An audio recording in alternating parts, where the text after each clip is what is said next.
dito ni Jesus yung hari, diwali. Kaya wala kabuo, prayer heart, kabiyate. So, kung sa akin dito ni Jesus nga biyate, meaning, beautiful attitude. Ito nga, matasan.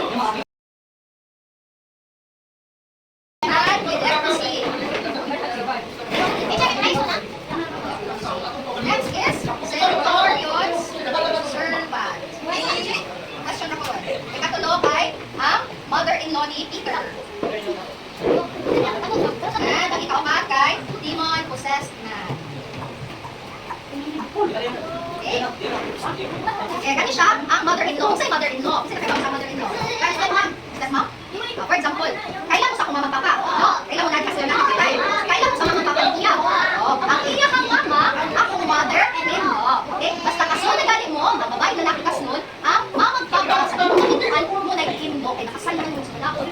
So, in-law na ko sila mamang papa. So, sa kanina story, ibisita ni Jesus ang mother-in-law ni Peter. Kaya pala, ma'am.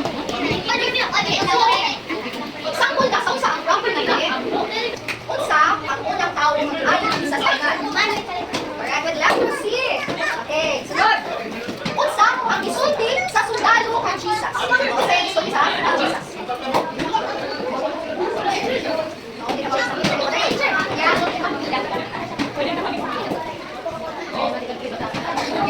Correct, very good. Tingnan niya si Jesus, ayaw na lang ako sa balay. Kaya mo, tabisan ka, ayaw, ayaw ka nga, ayaw na ako siya, ayaw na dito.